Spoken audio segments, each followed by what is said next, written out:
Hey friends, Sean from Draft Therapy here, and on today's review for you, I'm out to prove that balds have more fun.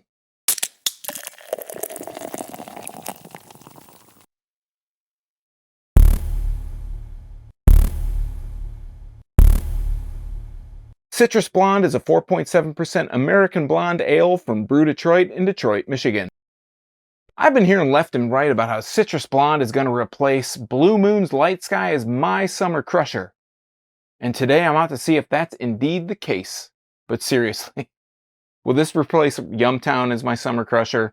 Well, that's what I'm going to find out here today. So let's take a look at the label. We'll get it into a glass. But first, I'd like to thank my executive producers, Eric Latowski, Brian Kramer, and Zach for helping to bring this review to you today. If you'd like to become a producer, help out the channel, or maybe just buy me a beer, take a look at my Patreon at patreon.com/draft_therapy, where you can get early access to these videos, exclusive patron-only live streams, and a few other special perks available only to patrons.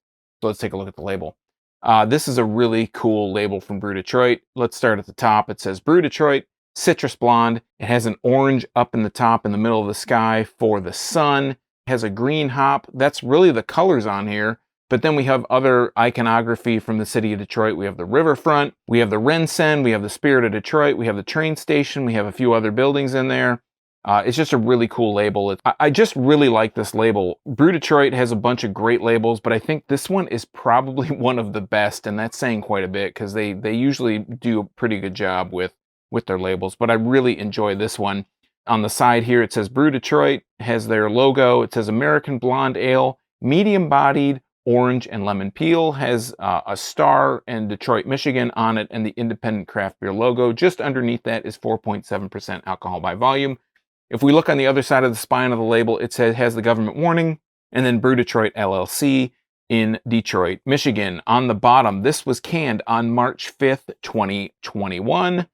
Today is April 17th, so I'm about a month and a few days after that day, about a month and a half maybe. My math isn't so great on dates, but it's been about a month and a half. So I'm going to grab, this Wax Wings glass. I don't know what style glass this is, but I'm gonna promote Wax Wings here, and I'm gonna go ahead and crack this and put a nose on the can.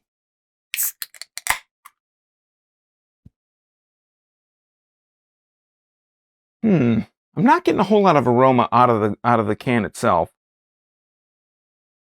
Maybe a slight orange kind of tinge to it, but not really anything that's jumping out that's saying like, oh, this is a smell that you're getting. I'm just not getting that. So let's go ahead and pour this. Coming out pretty light out of the can, and even collecting in the glass pretty light. This is a blonde ale, so it's kind of following those guidelines. I'm going to pour it right down the center here.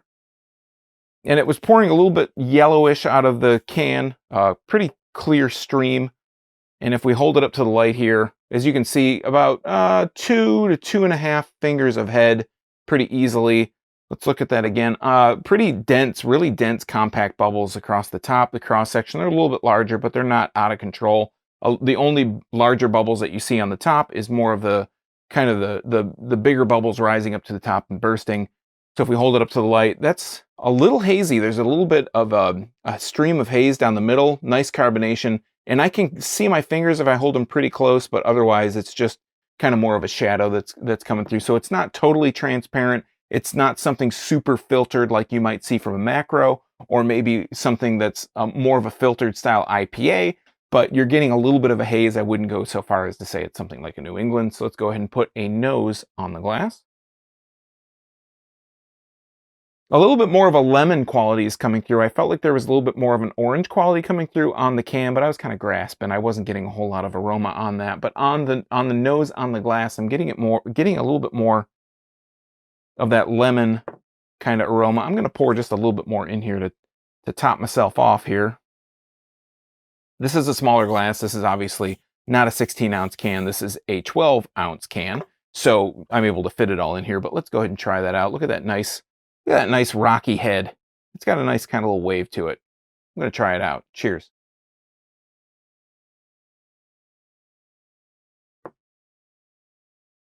So we'll start with mouthfeel as I wipe this foam off my stash. So the mouthfeel is very light. It's very crisp. It's very refreshing. It's got a nice kind of refreshing, just crisp, mouthfeel to it. It's not overly heavy. It's not even in the medium category. It's not super duper light, but it has a nice crisp mouthfeel. This is something that I feel like I would definitely be looking for in a mower style beer. Something, you know, out doing yard work. I'd want to come back and drink something with a crisp refreshness like this. But let's talk about the taste.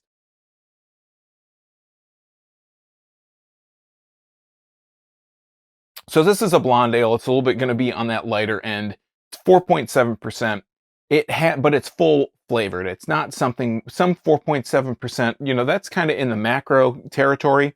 When you, some macro style beers, you don't get a lot of flavor. They're just kind of one note, but this one has a few different layers to it. So at the beginning, there is a bit of an orange sweetness.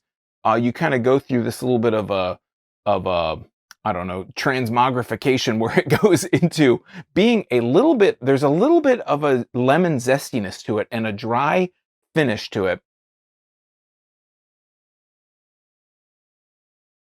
And you're getting that little tease of the orange sweetness up front.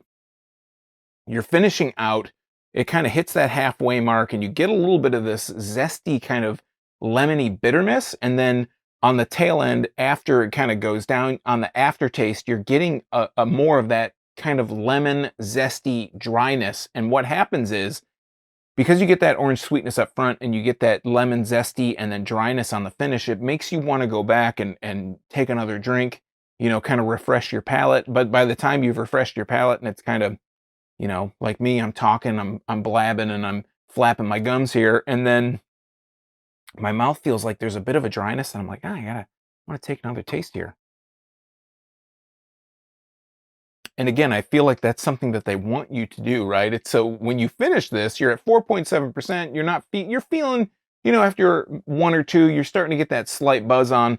And then you're like, well, I can drink a couple more of these. It's just a little bit of a buzz. You know, I've worked on my tasks outside. I've been out on the, you know, I'm out on the boat. I've had a couple beers. I can have a couple more. So, you know, it's this kind of self-fulfilling prophecy, right? So you go in and you drink a few more and you drink a few more, and that is what is a great summer crusher. I feel like, I don't know for me personally if this will supplant Yumtown, just because I think Yumtown is a great beer, also from Brew Detroit. It has that nice kind of fruitiness to it, but also has those lager qualities and that drier kind of finish. But this one is a big competitor to it, and I feel like it's almost a competitor with another one of Brew Detroit's beers, which is Cerveza del Rey, which is a great Mexican style lager. And they share some similar qualities, but I feel like they also serve two different kind of sides of the same coin, maybe. Will it supplant? Will it overthrow my current summer crusher? That was the question I kind of posed at the beginning. And again, that's Yumtown for me. I don't think it will. It is an excellent beer. It's a great mower beer. It's not something that, you know, you're going to give to somebody and they're just going to be blown off their seat like, oh my God, this is going to change the world. But I think it's a great Michigan local, you know, summer mower craft beer.